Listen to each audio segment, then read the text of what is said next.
and we will go ahead and get started with the healing power of stillness. As I mentioned, my name is Laurie, and this topic has been one that I've been working with for a couple of years now. And it has been so key for me to continually think about what this topic of stillness means to healing.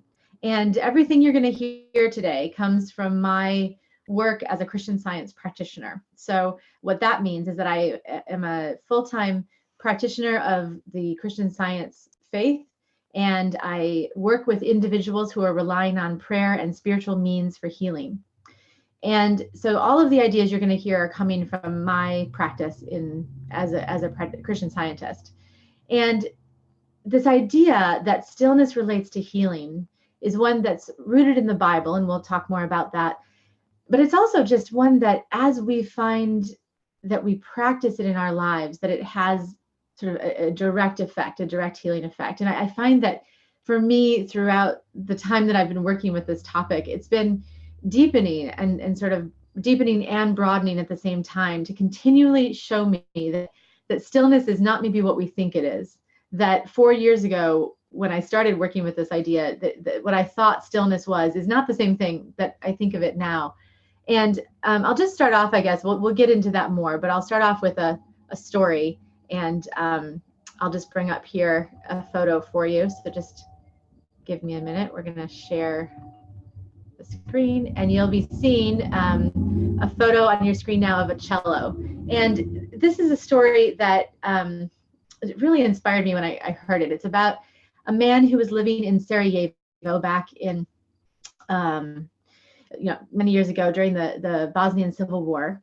And this particular day, it was the start of the Bosnian Civil War. And the man comes out into the center square of Sarajevo, and he plops down this plastic chair and a cello case, and he's dressed in sort of full concert dress, formal concert dress. And as he sits down, he starts to play, and the beautiful sounds of the cello are sort of filling the square behind him in Sarajevo, in this beautiful city that's now in the throes of the conflict and the war. And so in the backdrop, you hear the artillery shells that are falling on buildings, and people are running for cover. But this man continues to sit in the middle of this chaos and play his cello. Now, when I heard this, I was so struck by this sense of just going into the middle of a war zone and playing music like this. He wanted to offer this beautiful music to his community. And what I love about this story is that, to me, it says that the stillness we're looking for in our lives, the peace, the comfort with ourselves, the sense that all is well, the sense that we are where we need to be at that moment and we don't have to be anywhere else. The sense, for me, stillness is again a sense of being able to be satisfied in the moment, as much as we may have unsolved problems in our lives or things we're still working out, that it's an ability to live in that present moment. But it doesn't mean that we are in sort of this beautiful countryside, idyllic world with no problems, no challenges, no conflict around us, no chaos around us. What I love about this idea of this individual is that despite all the chaos around him, all that was going on, he was able to be in the midst of it and find that peace and stillness. And that, to me, is the challenge that we're looking for, what we want to be able to do with our lives. And this is a quote someone shared with me many years ago now that I thought really kind of depicted this idea. And it says, "At the center of the most turbulent heart, there is a place of peace, a place beyond time that cannot be touched by change or loss. No tumult can disturb the quietness. No shadow can dim the light. Here in this stillness is rest and healing. Nothing we suffer, nothing that we fear can damage its perfection." So I hope in this you can hear this fundamental idea, spiritual idea, which is that at the heart of all of this is there is a place of peace. There's a place of stillness that cannot be disrupted by by anything outside of us, by loss or conflict or war or terror or whatever it might be that tries to creep in and kind of disturb us, that there's already at the heart of the individuality and identity of each one of us this sense of undisturbable stillness and peace. And that's really fundamental for today, that we're not looking outside of ourselves somewhere else. We're not going and having to escape our environment and go on vacation. Although here in the United States, at least, it's the start of the school year in September. Many of you may have had a wonderful summer on vacation, I hope. And some of those moments are beautiful for peace and stillness and refreshment and renewal. But the hope is that we bring those back into our environment, that we take them back to the activity of our lives, of work and of caring for others, of church obligations, of family obligations, and we find that inner calm that we can bring to any situation. So we don't have to escape it or go find another place or finally be retired from our job or whatever it might be, finally have our kids in college before we can find it, that we really claim it and feel that presence with ourselves right at this moment, right now.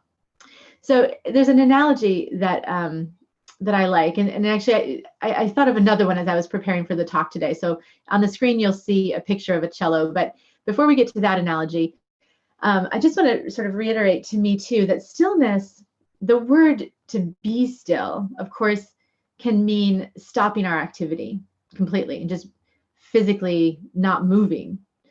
And in the Bible, throughout Bible writings or spiritual writings throughout time, sometimes that is the meaning of it. I think that it's literally to physically stop what we're doing. And that can be really vital, especially during our really hectic modern lives. For most of us that are probably listening today, wherever you're from, that if you are in a place in the Western world where time moves so quickly and you feel like it's easy to get caught up in this rat race, that sometimes literally physically stopping can be very vital to reconnecting with ourselves. But it's not necessarily the stillness that's at the core of who we are. That what we're looking for is a stillness that is a mental state. It's a mental, it's a sense of consciousness and a state of our consciousness. And so if you picture one of those tops that kids use that you can spin on your tabletop, and if you spin it perfectly and it's spinning around and you look at it, sometimes the top can look like it's very still, like it's barely, like you can't really tell if it's moving, but it's actually spinning so fast that it looks still. And I think that is a really great analogy, especially for the start of the school year, or if you're in the throes of a work project or wherever you might be in your lives, to think about the stillness we're looking for is to feel like that top, that no matter how many things are spinning around us, that we have that sense of exuding that sense of being still. And that the way we do that is by maintaining sort of a mental equilibrium, that in consciousness, in our thinking, that as much as we might be running around doing a lot of things, that our thoughts are still. And we don't have a whole day today to talk about how to do that, but we are going to try to get a little bit at how do you do that? How do we still our thinking in the middle of whatever we might be doing? And what helps us to really anchor our thinking in that stillness so that we can maintain it no matter what gets thrown at us. For example, like the cellist in the middle of Sarajevo, there was all of this chaos and war bombarding the city. And most of us aren't in that situation, but we might be bombarded by other things, whether it's questions about relationships or stress about a job or finances or hopes and dreams and wishes for our children and where they're going, or trying to work out a particular conflict at work or in our church community or whatever it might be that feels bombarding our mental space. That we want to be able to find that stillness, that no matter how fast we might be moving, that we can calm our thoughts and bring that to whatever we have to do in any given day. Now, this analogy that you have a picture of on the screen with the cello has to do with sort of a metaphysical idea that underpins the one we just talked about with the top and spinning and stillness. And this metaphysical idea, at the heart of it, it speaks to our true divine identity that each one of us has.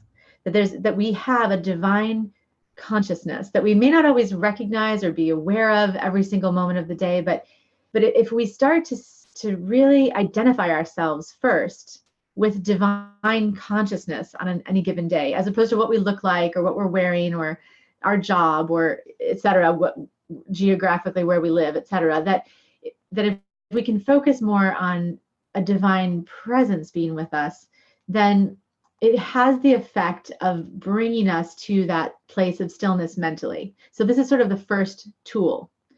And the analogy is this. The analogy comes from many, many hours spent with my children in their music lessons.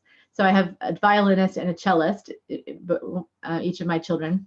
And so as Suzuki music students, I have been sitting in their lessons for years and years. And when they go to tune their instrument, which is the first thing you do when you start your lesson, for example, my daughter's teacher will turn on a tuner, or she will hit a little tuning fork, and there'll be that pure, perfect tone that gets played. And then my daughter will play the same note on her violin, and inevitably it'll be a little out of tune. And then as you see on the screen here, there's these little black knobs at the bottom of a cello or a violin that are the fine tuners.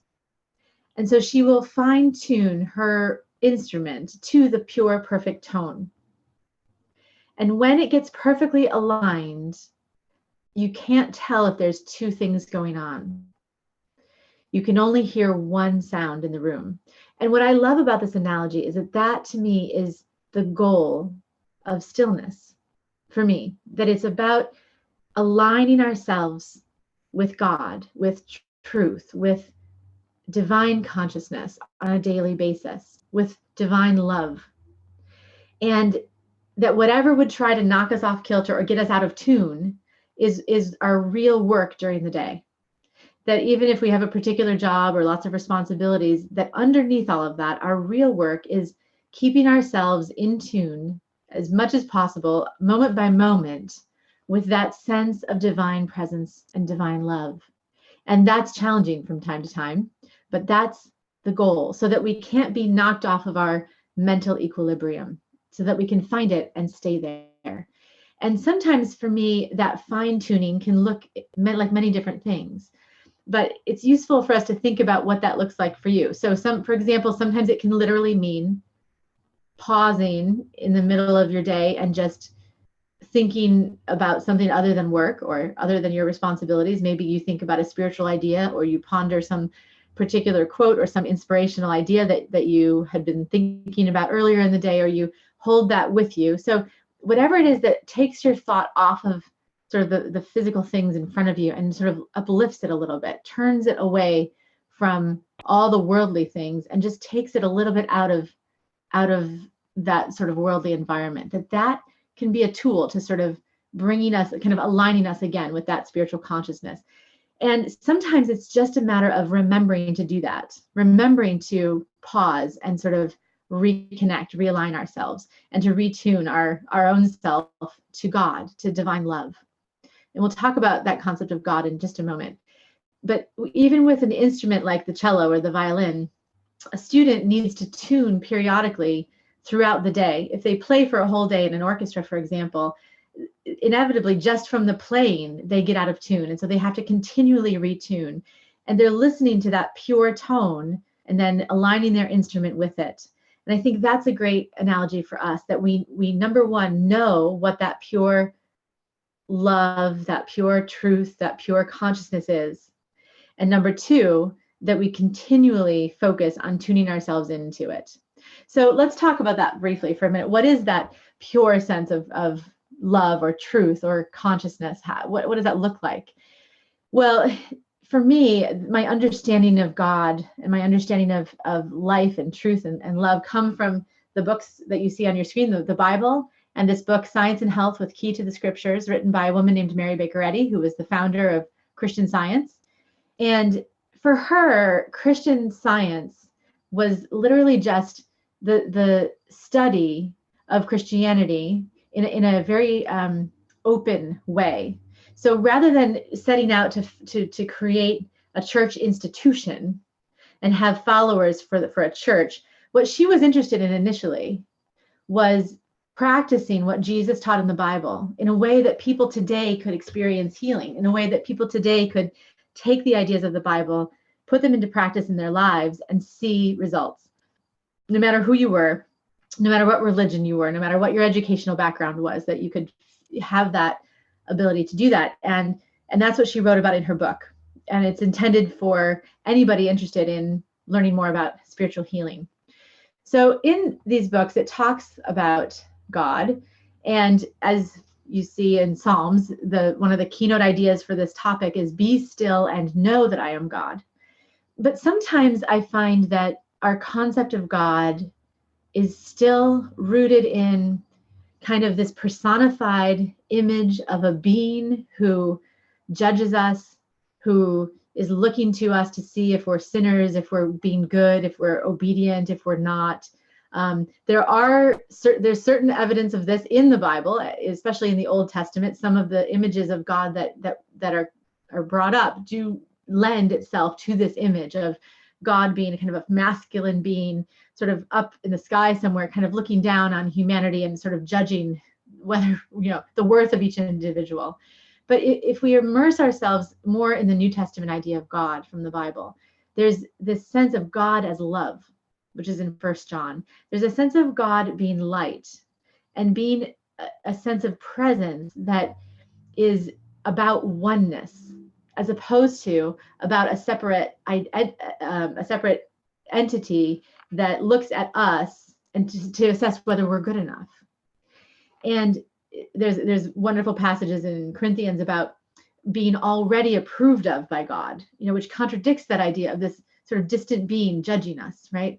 And so knowing God, being still and knowing God is less about looking to a personified image of something far away, but really understanding how each one of us, has as part of our being those qualities of divinity, that we are aligned and at one with divine presence, with that sense of God. There's no separation. It's not something we're working up to, that God isn't something that we have to earn an understanding of, but that as we want to know God better, we get to know ourselves better, because that sense of divine presence is part of our true identity as well. And a good sort of simple analogy that's often referred to, I guess, in Christian Science, but I continually find it useful, is the analogy of the sun and its rays. And that the qualities are different, that the sunlight that reaches the earth, that warms the earth, are the rays that emanate from the actual ball of fire that is the sun. And if God is that central sun that has the source of power, it's that source of light, the source of warmth for the earth, then the rays are absolutely necessary to the activity of the sun. The sun can't do its activity without those rays. And it's the same with God and us, that central power, that central divine impetus needs every single one of us to be that emanation of those qualities of divinity, of pure truth and pure love and light and inspiration, and that is our true work. So being still connects us, it aligns us with that sense of knowing that divine nature of our own self, and how it's not disconnected from the central power, which is God, which we call God, or you can call divine presence, or you can call it a sense of spirit, pure spirit, or ultimate truth, or divine love. That all of those concepts are God. And it's more like the light than it is some kind of an image of a person somewhere in the sky looking down on us. So that's what we're aligning with when we're really wanting to get to know God better, is looking deeper than the surface of things to find that divine nature in ourselves. And when we do that, when we pause during our day to even just for a moment do that it changes the way we approach our day. So if we're preoccupied with something, if our thoughts are racing about some particular problem and it's very difficult to get them still, that sometimes just refocusing on that concept of divine love of God and turning away from what the picture in front of us, the thing that we're ruminating over and over and over about, that it's so tempting for the human mind to think that the way to solve the problem is to keep going into the problem and analyzing it. But it's exactly the opposite. That it's actually when we turn from the analyzing of challenge that we start to feel that universal intelligence, which is divine power, that then brings the solution. So another sort of tool of how do we do this? How do we find stillness? How do we connect with the stillness within ourselves comes from Mary Baker Eddy's writings. And she says that we hear the voice of God or spirit when our senses are silent. So there is this element that to find that inner stillness, we do need to have quiet in our senses.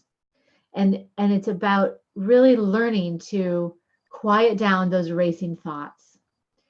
And there's definitely many ways to do that. Sometimes I've had friends that like to just focus on many different, whatever they have different things that they focus on to try to kind of quiet their thoughts. But for me, I think that the image that comes, and it might be different for each one of you, but there's an image of what Jesus said in the Bible when he talked about how to pray. And however you feel about the Bible, I think that this directive of Jesus is so useful for just sort of all people, all religions. And he says, go into the closet and shut the door and pray. And of course, this is a mental place that we're going to. And I think this is powerful that it's about going into a sacred mental space and shutting out the thoughts that are racing. And sometimes it can just take a week or many days for us to really get the door shut completely so that none of those thoughts are creeping in. But that's where we find the quiet and that sense of stillness, and we start to feel that alignment with God, with love, with the spirit. And it's when our senses and our thoughts are quiet, are silent. So we're going to look now at just sort of 3 different sections of how to kind of practice this and how to apply this a little bit. How do we find stillness for ourselves? How do we find it in relationship with others when we're dealing with conflicts with others? And how do we find it when we're thinking about world events? So we're just going to sort of apply it to these 3 different sections. So in thinking about finding peace with ourselves and being really still and knowing God, we're going to start now and open up the chat box. So I will, if you'll look on your screen where the toolbar is, where it says there's a question and answer box, there's also now going to be a chat box. And you can now open up that chat box. And I'm going to talk for a minute, but you can start to type anytime in that chat box. And what I'd like you to type is the answer to this sort of question that's on the screen, which is being at peace means. So what does it mean to you to be at peace? And when you think about it, what I'm looking for is when you find that place of alignment or of stillness, what characterizes it for you? How do you know that you've really reached it? I think sometimes we can try to kind of convince ourselves that we're being really still, but then we haven't really shut the door on all of those racing thoughts or the pressures that exist in our lives. We don't really feel free from them, but we're trying really hard. But then there's also this place where where the burden just suddenly lifts and we feel holy, holy in the sense of like holistically, that we feel that connection to the divine, that connection to God. And so what tells you you're there? That's what we want to get at. What tells you you're at that space? And also sort of what are we looking for when we're trying to get to that space? So go ahead and type that in. If what characterizes being at peace for you, for example. And I'll just give one example to kind of get you started. So hopefully you guys have all figured out the chat box by now. But for example, for me, one thing that tells me I'm truly at peace is that I'm not judging others. I'm no longer interested in kind of judging others. That rather than judging, I just find myself being filled with love for others. And that tells me when I feel that way that something has shifted, that I'm really feeling that sense of being at peace, and I'm not tempted to sort of jump to a judgment. So that's one characteristic. All right, so somebody wrote, being at peace is characterized by calm, clear thinking. I love that. That confusion would try to creep in often and tell us that we, can't be at peace or can't find it. But we know that when the calm, clear thinking is a clear indication that we're at peace. Good. All right, another one. Oh, I love this one. It says, not feeling hurried. Excellent. There's a wonderful book, actually. Maybe some of you know. I think it's called The Hurried Child or something. Actually, and I haven't read it, so I can't recommend it. But I've skimmed it a little bit, and it just talks about how our kids in America, at least, are growing up in this rat race, feeling rushed and hurried all the time, and how important it is to sort of not hurry the child. And Mary Baker Eddy has this wonderful statement that she says, rushing around smartly is no proof of accomplishing much. And I think that's just so true, that when we're hurried and we're rushing and we're racing around, we miss that sense of being still. So this person said, not feeling hurried is a sign that they're at peace. Instead, they feel tranquil, calm, and undisturbed, and assured that God is the only power in the universe, and I'm not afraid of anything. So that's a wonderful, wonderful statement. Because not being afraid, that's another one. Being at peace means not being afraid, that there's no fear, that the fear has left. A couple people, someone else said, no worries. Again, I love that phrase, no worries. Not feeling hurried or worried. Those are great statements. Some of you may know this phrase about worry is ingratitude in advance, right? Practicing to be ungrateful. And I find that worry, does that when we're free of worry, then we can be in that present moment and really feel at peace.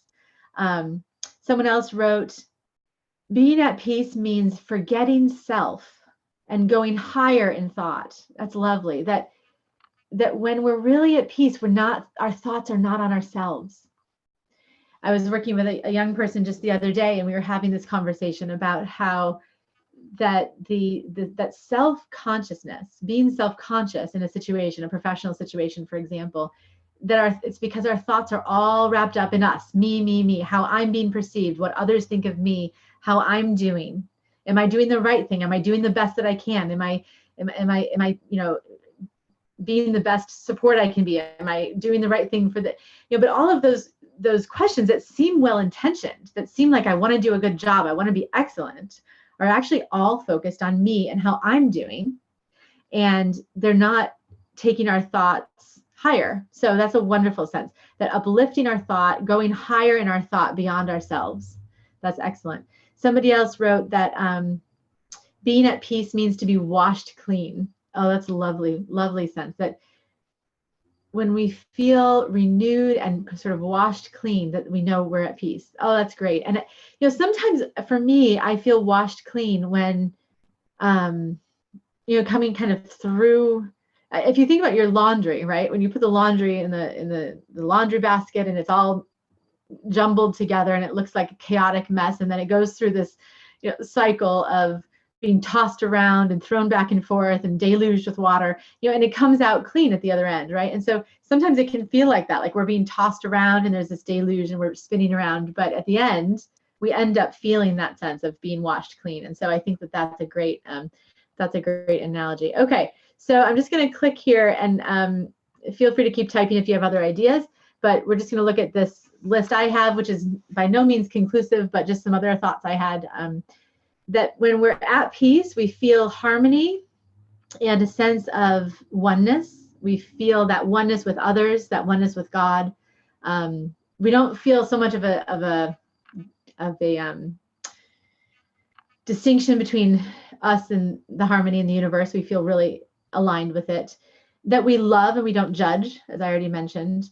That when we're truly at peace, that we're willing to trust life and let things happen rather than having to make them happen. Whenever that thought comes, like I have to make this happen, that to me is a sure sign that I've moved away from that stillness. That I'm now in my like go get them kind of mode, which isn't a bad place to be, but sometimes it comes from that motivation of sort of personal will, personal drive, personal determination. which again is not necessarily in itself a bad thing, but it sometimes forgets the humility, the quiet, the receptivity to bigger ideas that allows us to really trust and allow ideas to flow. And if you've ever experienced the difference between personal drive and making something happen versus letting something unfold and letting it happen and being part of it, I have found that to be a really different experience. And I prefer the second one, that trusting the things to unfold puts us in a position of being more at peace with ourselves and with others. That being at peace brings a sense of joy that isn't dependent on our external things, but really is just dependent on our, sort of our inner sense of joy and beauty and calm and all of that. There's a deep sense of calm when we feel at peace. And we don't so much have an interest in conflict anymore. We're not gossiping or bringing up the problems of others or stuck in a mode of rehearsing our challenges and our problems. We're just really finding this deep sense of calm.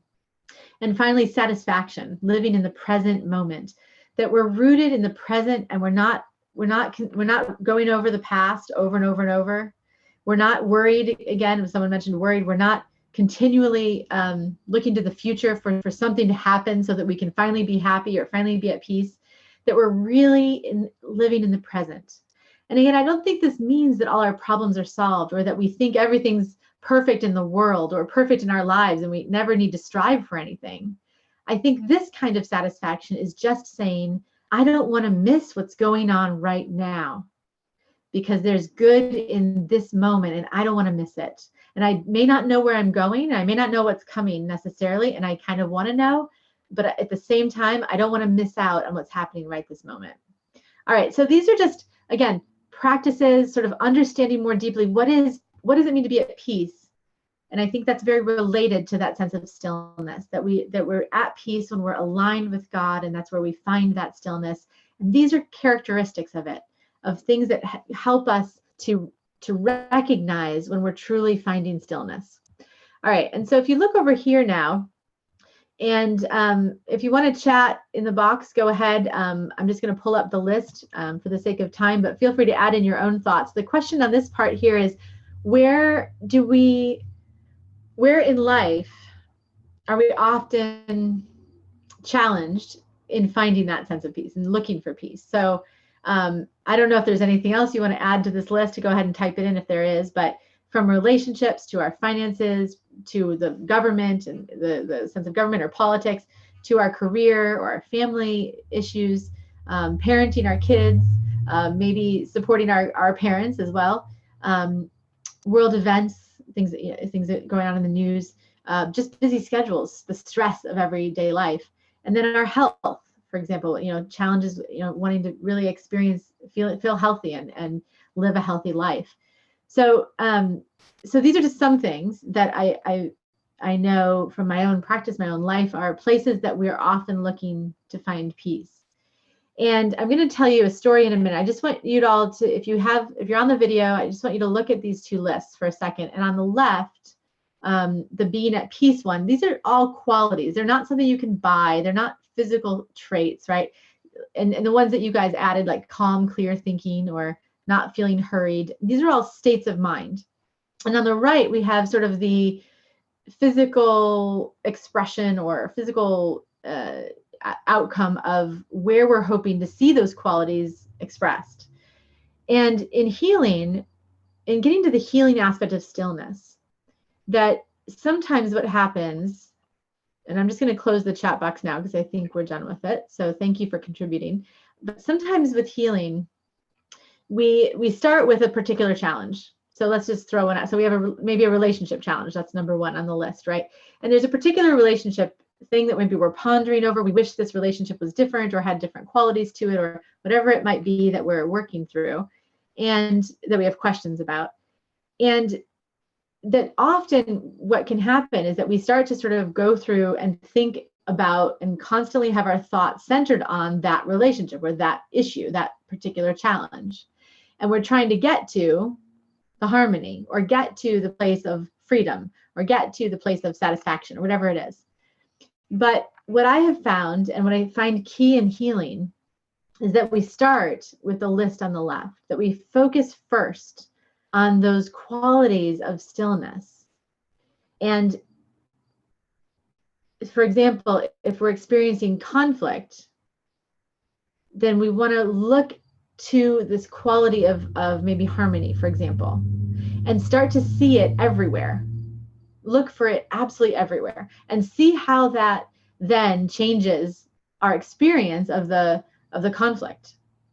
And sometimes it's even, and actually most times for me in healing, it's been when my thought can finally let go of needing to create a certain outcome, that healing happens. So like we talked about going in the closet and shutting the door, that rather than feeling like we are fixing things, like we're problem solving and healing, that actually we're taking the problem and we're just kind of setting it down for a minute, just setting it down out of our thought, off of our shoulders, whatever it might be, and setting the problem down. And we're refocusing our entire consciousness on the concept of harmony or oneness or loving or not judging or whatever it is that's come to thought that we want to center ourselves on. And often the problem then resolves without us actually examining and nitpicking it, kind of taking apart and deconstructing the problem. It's sort of the opposite of how we learned to do like math problems, right? That you don't start with something and reason to the end in healing. That actually in healing, you start with what you want to prove, sort of like a math proof, actually. Maybe that part of math is more applicable, but you start with what is it you want to prove? You're wanting to prove harmony. That's the biggest idea, maybe. And then you reason from that basis, and almost without even looking at the problem is where it's happening, and just trusting that harmony to then smooth over and change the experience, which it inevitably does. So I'll just give an example of how this has happened in my life, and hopefully it will be useful for you. So for me, there was a time a few years ago when I was really experiencing an incredible amount of stress in my life, and between work and family obligations and my own individual practice and my household and the pets. I mean, you name it. I had multiple things going on any given day. And I had been having these chronic challenges with neck and shoulder pain that would reoccur periodically. And I would kind of just push through it. I would kind of just, get through the day, hope it would fix itself. And all of these reasons would come to me, like, oh, I didn't sleep well, or whatever. And this particular day, I'd woken up, and it was 3 days before a holiday, and I was expecting a lot of family to come into town, and I had a lot of pain in my shoulders and a really stiff neck, and was experiencing just a lot of discomfort. And as I usually do, I started off that day in quiet prayer with the Bible and Science and Health book. The Christian Science Church actually puts out a weekly Bible lesson for practice support for anybody. So, and we study that. You can study that lesson to just find nuggets of inspiration that can help you in finding stillness and practicing it. So I had been doing that, but I could, in looking back at this experience, I could tell that my prayer was a little bit along the lines of, so I wasn't quite focused on tuning myself to God, right? Like we talked about, I was more sort of appealing to God to intervene and do something for me, heal my shoulders so I could get on with my day.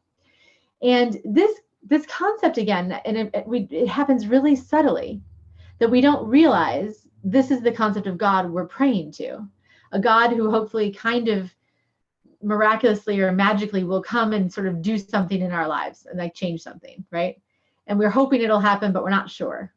And that's kind of how I had gotten kind of caught up in sort of that idea of prayer. I was reading and I was praying with ideas, but I was really in the back of my mind just kind of asking God to just fix this so I could move forward. And to just take it to another level of extreme, because that first day when I was praying, I didn't have any relief. And I went to bed that night, woke up the next day, had more pain. It was even more excruciating, and it was getting to the point where I could barely turn my head. And so I was again praying, really praying, but was sort of insistent about what I wanted to happen. And I realized that in hindsight, that a lot of what was happening is I kind of felt like I was at the center of my life and my prayer was going to do something. And God was like this divine assistant, right? Like I was the CEO and God was like the divine assistant who was going to come in, intervene, and kind of help me along with this healing. But again, again, this is a concept of sort of a, not the concept of God that Christian Science teaches, or that is really scientific. It's more sort of hopeful, wishful hoping and thinking, right? And it didn't have an effect. And so the third day I woke up, and at this point, I couldn't move my head sort of a millimeter. It was just excruciating pain. It never gotten this bad before. And I kept thinking, gosh, it must be the way I'm sleeping or my pillow. I mean, I had all these reasons why it was just so painful. But the reality was, at this point, I was now having to sort of prop myself up in bed and try not to move a muscle because the pain was so intense. So I wasn't getting anything done and I wasn't able to accomplish what I needed. And here I was in bed. So long story short, I sort of really started examining my thought. And rather than talking to God about what I needed and what I wanted to change, I just started going in that mental closet and shutting the door on all of the requests, all of the feeling, all of the, this is what I need to happen, all of the taking the prayers and trying to apply them, and just found a place of humble listening. And in that place, I heard this idea that I am the shepherd. And it really struck me. And this often happens in healing, that when we get still, there's suddenly this message, this idea that comes to us that we weren't consciously thinking about, but it comes to us and it strikes our consciousness so profoundly that we get stuck in it for a minute, or we get caught by it, and we're really pondering it deeply. And that's what happened to me this day. So I started to really look at this idea of shepherd and sheep, and what does a shepherd mean, and what's the analogy of this? And I realized that I had been feeling the responsibility to shepherd so many things. And I really didn't respect being a sheep at all. In fact, I grew up thinking the sheep were kind of lame. Like being a sheep meant you were kind of this blind follower and you wanted to be in charge. You wanted to really be the person who was moving and shaking and, designing things and really being in charge of things. And so I realized I didn't have a great sense of being a sheep or of God or of divine presence. There being a divine power that was really shepherding me. So I started to ponder that more deeply, and I realized that for me to really understand that unity between divine power and presence that I knew existed, that I had seen before, that I had felt in my life, to feel that at the center rather than my own will or my own efforts, meant that I had to foster more of that, the qualities of the sheep. So I started thinking about them, like humility and gentleness and receptivity and trust and all of these qualities that I realized I'd been forgetting about. And I got so focused on those ideas that I had let the problem go. I had really put the problem aside, which was the pain and the discomfort and the stiffness and the seizing up of my shoulders and my neck. And after many hours of just thinking, journaling, pondering, prayerfully and humbly and really letting go that feeling of having to be in charge all the time and making something happen, I could suddenly feel what it meant to be shepherded by divine presence.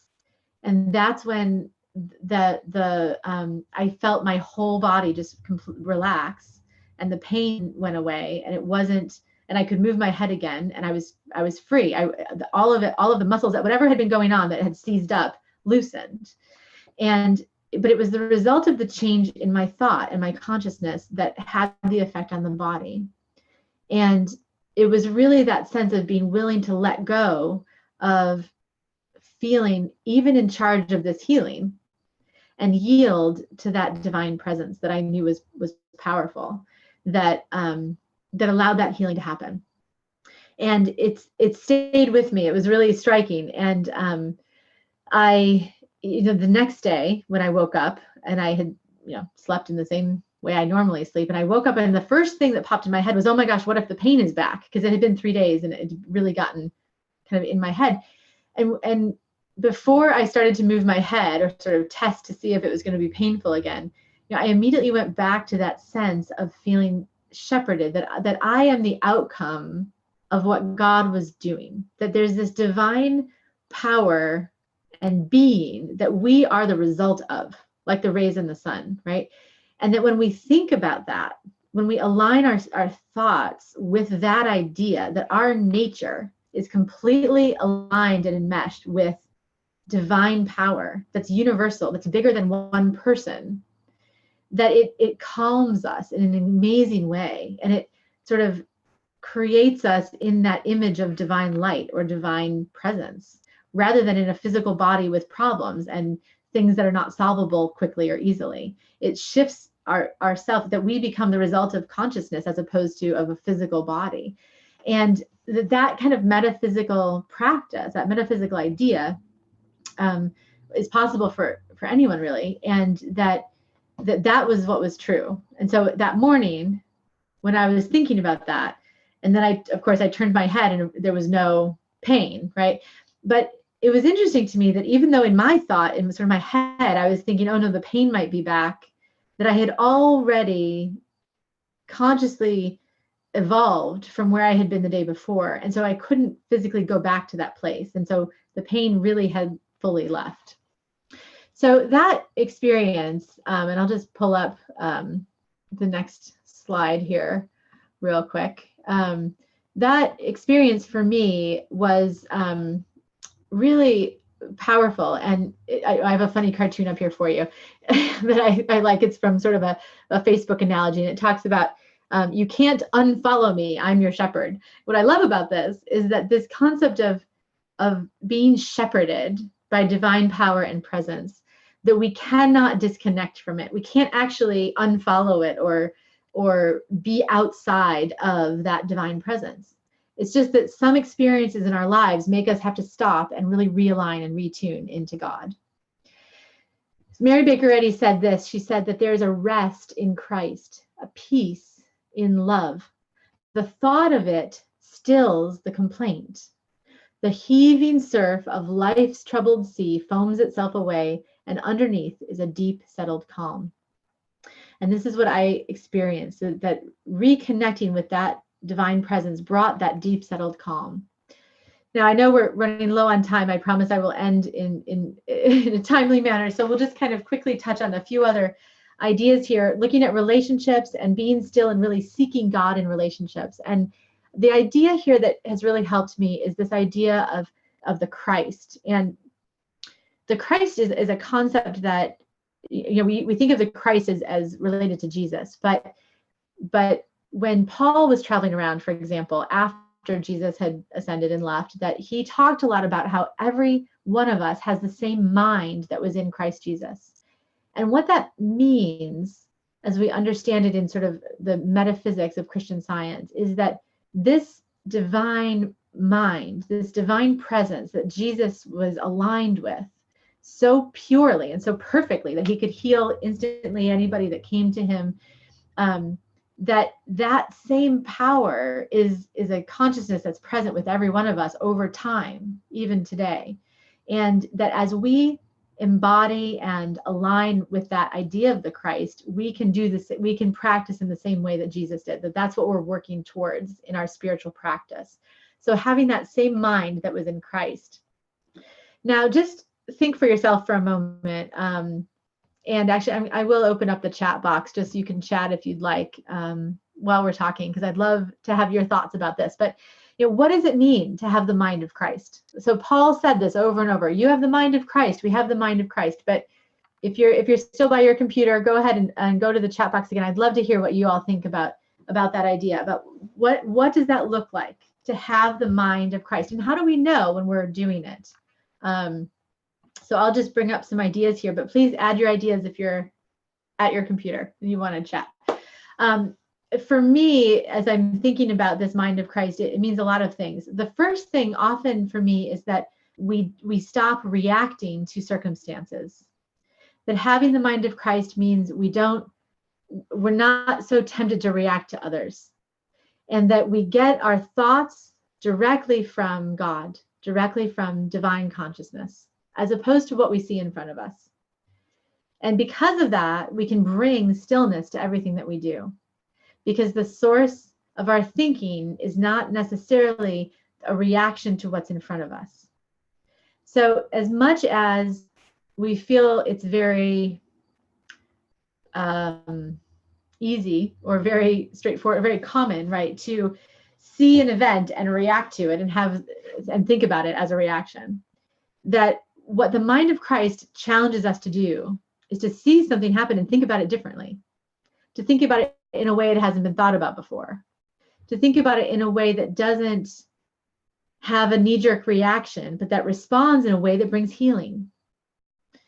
And one of the ways of doing that is really having this deep sense of compassion, that where others might see divisiveness or danger or a sense of just not being connected, that compassion connects us.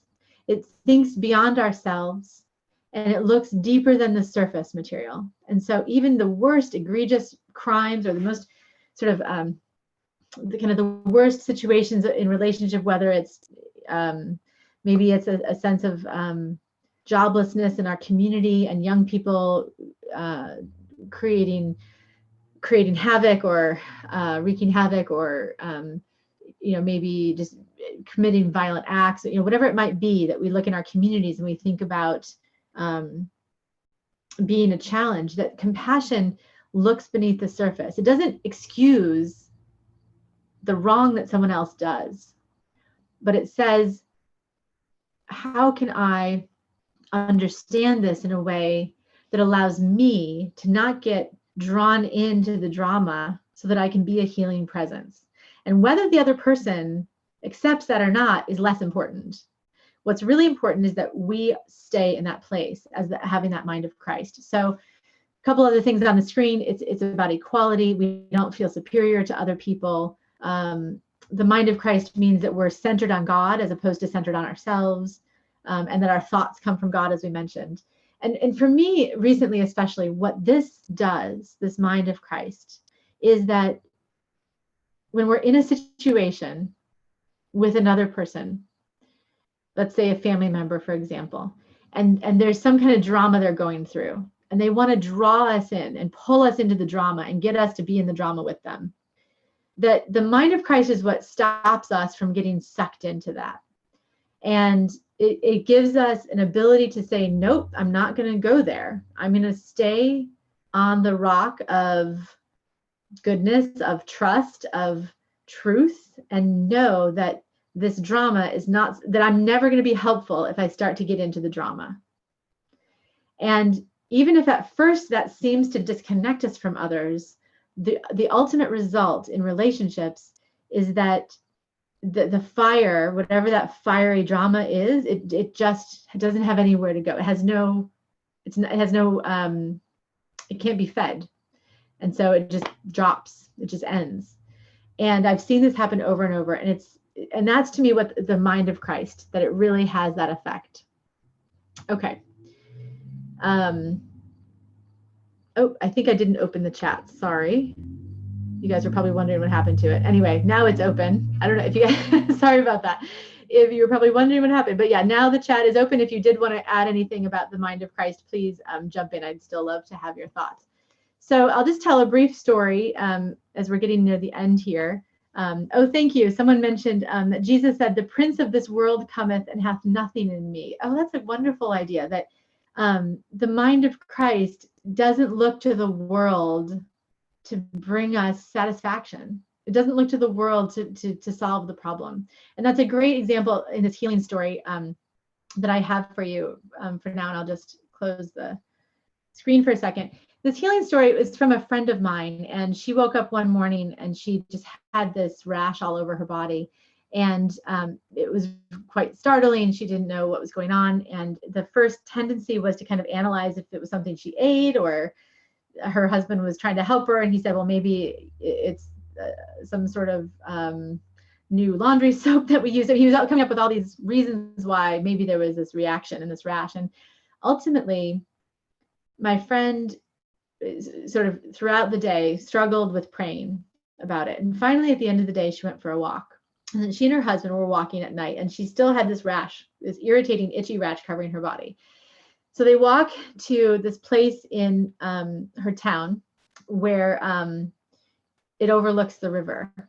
And the river was perfectly still. And there was a full moon. And she could see the full moon reflected beautifully in the water. And then a breeze came and kind of riffled the surface of the water. And it broke the moon into a million pieces. And then slowly, as the breeze left, the moon mended itself and came back together again. And she was so struck by this image of seeing the moon mend itself that she realized, and it's kind of like what somebody just chatted, recognizing we are the ray and God is the sun, right? It was this idea that the moon itself had not broken into a million pieces. The moon was still intact. It was but the image she was seeing on the water looked like it had fractured into bazillions of little pieces. But as that breeze died down, it mended itself. And she was so struck by this image that she could feel that was who she was, that she didn't have to try and fix this or try to get rid of the breeze, that as she quieted her thoughts, that she would feel that wholeness again in reflecting the wholeness of divine presence of God. And she went to sleep that night, and she woke up the next morning and there was no sign of any of the rash whatsoever. And that, again, it's this idea that getting still in our thinking and allowing inspiration to kind of take over brings a result. It changes our experience. And I'm just going to bring up a slide here just as we close shortly, but and I'll just have a couple more. We'll probably go for like three or four more minutes, and then I'll stop. But just so you know where our timing is, Mary Baker Eddy, who is the founder of Christian Science, as I mentioned, this was so fundamental to her life and what she experienced in her own healing work, that the entire writing about Christian Science came from her having something that the doctors were not able to cure, and her friends thought she was going to pass on, and she was unable to they were unable to find a cure. And then she was reading one of Jesus' healings and found complete freedom from that. And she wrote her book over many years about it, how prayer and how mental shifting through prayer was what healed even something incurable, and like in her situation that had no solution. This was back in the late 1800s. And she discovered the sense of God, which is this impartial, universal, divine love that does not discriminate against anybody, but is what is the source of that thinking, the source of the ideas that shift our thought that result in healing. And it's our unity with that divine presence that connects us to that healing power. That it's not about a person having that healing power, but it's really about seeing that unity and connecting so closely with that divine power that that we feel the divine presence, and that it results in changing the way we experience and brings healing into our lives. So just to close here, we'll just kind of finish off with this part 3. I'll just make a couple of comments and share one analogy about the world. I often run out of time for this section, unfortunately, but I think it's important as well that when we hear things going on in the world and we want to remain undisturbed, that this sense of the mind of Christ, the sense of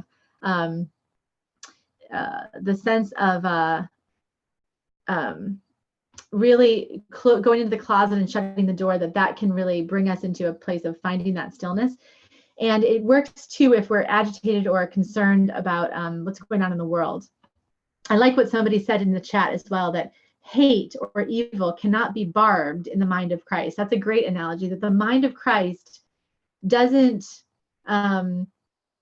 let hate or evil kind of get attached to it. It just kind of falls flat, really. There's so much love and compassion that there's no space, there's no room for hate or evil or jealousy or envy or bigotry. You know, all of these things, they don't have, there's no space when your mind is full with that concept of Christ. So this analogy of the canary and the waterfall is a story that I learned when I was working in peace building years ago. And it was a contest for children. They were asked to draw what they thought peace looked like. And so the winning picture was this image that a child had drawn of this rushing, roaring waterfall with all this turbulence below, probably more than my picture here, but all this turbulence below. And right behind the waterfall on this little ledge was a yellow canary, a tiny yellow canary. And it was pictured as singing. So the canary was there and it was singing. And that was the picture they chose to win, to represent the contest. And then the contest was draw peace. What does peace look like? And I just think for the world that this analogy has helped me so many times in thinking about the world, that when I hear something tumbling down through the news or through what's happening and kind of being churned and stirred up in the pool below, that it's tempting sometimes to want to kind of jump into the pool or, kind of examine the what's falling, examine all the stuff that's churned up and kind of feel churned up inside as well. But whenever I remember this idea about the canary, that the canary is right there, is right next to the waterfall. It sees it, it feels it, the power of the turbulence and the disturbance is there. But the canary is able to sing. They're on a ledge, they're protected, but they're able to be in touch with that nature in themselves to continue to offer what they have to offer. And I just think that for me is such an important idea, that being undisturbed does not mean free of problems. It doesn't mean free of conflict. It means that peace and stillness is what we find. It's what, when we are filled up with that mind of Christ, those qualities we talked about peace, that it keeps us from being disturbed, and that we're not looking for a problem-free life or to avoid conflict or to anything like that. That what we're looking for is to feel that presence of peace, maybe right in the midst of what looks like conflict.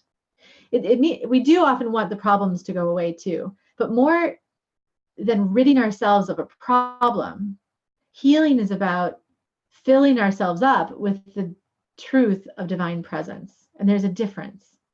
There's a difference between wanting a problem to go away, praying for that to change, versus praying to be so clear in the power of love or the power of compassion or the power of healing or the power of truth, that is more real to us than anything else.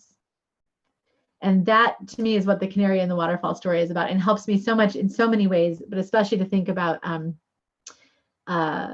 just that sense of being undisturbed. I'll just go to a couple of questions, and then I'll share a story. There's just one question that we can answer here. And let's see, the question is, let's see. The question is, how do you get really still when you are in so much physical pain? Oh, that can be a tricky challenge sometimes. When pain is often a question I get asked, because it seems to sort of interrupt that ability to have the mind of Christ, right? Or our sense of aligning with God.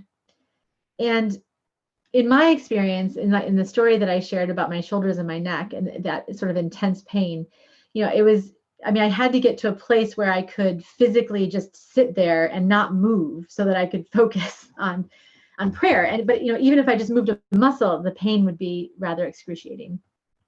But I think that for me, getting still in the midst of the physical pain is about recognizing that divine goodness and divine power is actually closer to us than the pain.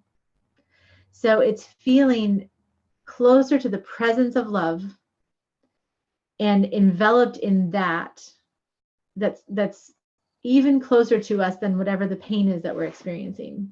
That's the metaphysical truth underlying it, right? Is that our true identity is painless, that it involves that kind of alignment with God, that when we feel that alignment, that perfect kind of tuning in, that in that place there's no pain. And even if in the next moment we start to feel the pain again, the fact that we can feel for that moment, that connection, that alignment means that that's closer to us than that experience of pain. And for me, that focus on really getting as close as we can in thought to that divine consciousness, that aligns us with our real self, and that pain can't hold on to us then. It's like it can't stick with us, and it starts to dissipate, it starts to change. But that it's the process of really extricating ourselves from holding on to the experience of pain is sometimes the hardest part, because pain seems to imprint on our mind this experience. And that's what it was for me when I said I woke up that third day and expected there to be pain again. It had already imprinted itself in my thought. So I had to learn to sort of identify first with that true alignment with God that allowed me to see that the pain wasn't there any longer. I'm going to just close. I'm going to close with one idea from Mary Baker Eddy, and but I'll leave the chat open, because if you have more questions, the person who asked that question, I would love to follow up with you, and we can talk a little bit more. But I'll just throw up here our last quote and then let you all go. And thank you so much for participating in this event today on the Healing Power of Stillness. If you've registered, there will be a replay that will come out in a day or so that you can send around and share with folks for the next couple of months, and or listen to it again if you are so inclined, if you're so interested. But anyway, there will be a video replay that comes out. And we'll just close with this last idea, that mind revolves on a spiritual axis, and its power is displayed and its presence is felt in eternal stillness and immovable love. And that comes from Mary Baker Eddy.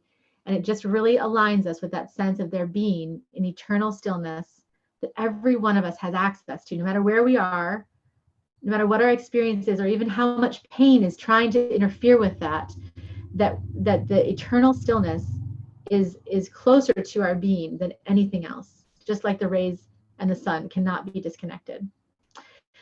All right, well, thank you all so much for participating. And again, I will keep the chat box or the question and answer box open for another about 10 minutes. If you have any other questions that you didn't want to ask, we can just type them or chat them back and forth. And I thank you for participating. Have a great day.